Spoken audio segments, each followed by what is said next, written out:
Hi friends, welcome to FC channel. இன்னைக்கு நம்ம சேமிப்பு பத்தின டிப்ஸை தான் பார்க்க போறோம். இந்த வீடியோட எண்டில் பெஸ்டான டிப்ஸ் கொடுத்துருக்கேன். ஸோ ஸ்கிப் பண்ணாம கடைசி வரைக்கும் வீடியோ பாருங்க. வாங்க வீடியோக்குள்ள போகலாம். ஃபர்ஸ்ட் டிப்ஸ், திட்டமிடல். ஒரு வீட்டின் சேமிப்பு பழக்கம் அந்த வீட்டின் அடிப்படையில் இருந்துதான் தொடங்குகிறது என்று நான் சொன்னால் உங்களால் நம்ப முடிகிறதா? ஆனால் அதுதான் உண்மை. நீங்க புதுசா சேமிக்க ஆரம்பிக்கணும்னு நினைச்சா ஃபர்ஸ்ட் உங்க கிச்சனுக்கு போங்க.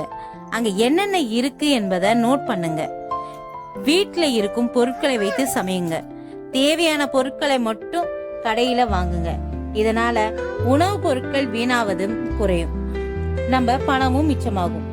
நெக்ஸ்ட், ஆன்லைன்ல ஃபுட் ஆர்டர் செய்வதை நிறுத்துங்க. ஹோட்டலுக்கு போய் அடிக்கடி சாப்பிடுவதையும் குறைச்சிக்குங்க. ஒரு தடவை ஹோட்டலுக்கு போனா 1000 முதல் 1500 வரை செலவாகும். அந்த பணத்துக்கு ஒரு வாரம் வீட்டுக்கு தேவையான பொருட்களை வாங்கலாம். சோ யோசிங்க ஃப்ரெண்ட்ஸ், நம்ம வருமானம் நம் விருப்பப்படி செலவு செய்வதற்கு மட்டுமல்ல, அது நம் எதிர்காலத்துக்காக சேமிக்கவும் தான். விலையுயர்ந்த கேட்ஜெட்ஸ் வாங்குவதை தள்ளி போடுங்கள். உதாரணம், போன், ஐபேட் போன்றவை.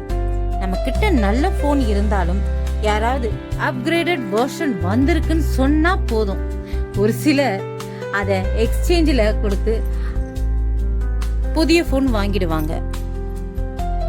இப்ப இருக்க காலத்துல 6 months ஒன்ஸ் புதுசா போன் வந்துகிட்டே தான் இருக்கு. சோ ப்ளீஸ் உங்க காசை வீணாக்காதீங்க. தேர்ட் டிப்ஸ், உண்டியல் சேமிப்பு. உங்க வீட்டுல 2 உண்டியலை வைங்க. ஒரு உண்டியல்ல நீங்க கடைக்கு போயிட்டு வரும்போது கொண்டு வரும் மீதி சில்லறைய அதெல்லாம் போட்டு வைங்க. அது 1 ரூபாயோ 5 ரூபாயோ தொடர்ந்து அப்படி சேமித்து வரும்போது வருட துவக்கத்தின் போது அது கையில எடுத்து பாருங்க. கை நிறைய பணம் நம்ம கிட்ட இருக்குன்ற ஒரு சந்தோஷம் கிடைக்கும். அதுக்கு நான் கேரண்டி. 2வது உண்டியல்ல உங்க குறிக்கோளை எழுதி வைங்க.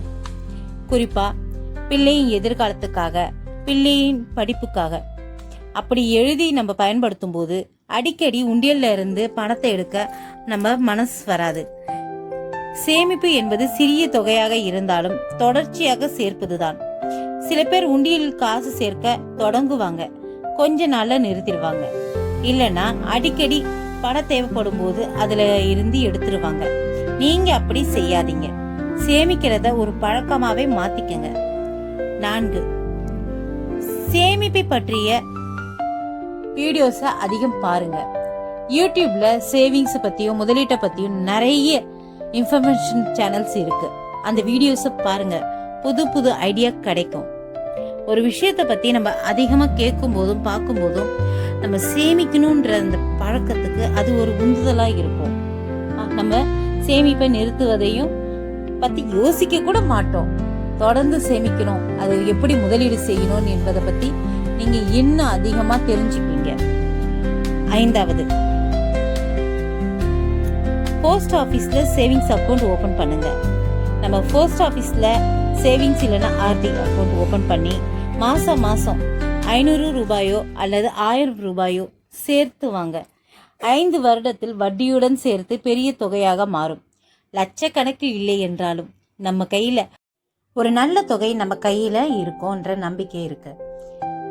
கூடுதலாக ஒரு டிப்ஸ், கோல்டு இன்னைக்கு 1,20,000 விற்கிது ஃப்ரெண்ட்ஸ். இன்னும் கொஞ்ச நாள்ல 2.5 லட்சம் ரூபாய் வரைக்கும் விலை ஏறும் நிபுணர்கள் சொல்றாங்க. ஸோ முடிஞ்ச அளவுக்கு டிஜி கோல்ட்ல இன்வெஸ்ட் பண்ண ஆரம்பிங்க. நீங்க சேமிக்க தொடங்கிய கொஞ்ச நாள்லயே நல்ல லாபத்தை எடுப்பீங்க. LICல ஒரு டேர்ம் இன்சூரன்ஸையும் ஆரம்பிங்க. அது நம்ம குடும்பத்துக்கு ஒரு பாதுகாப்பையும் தரும்.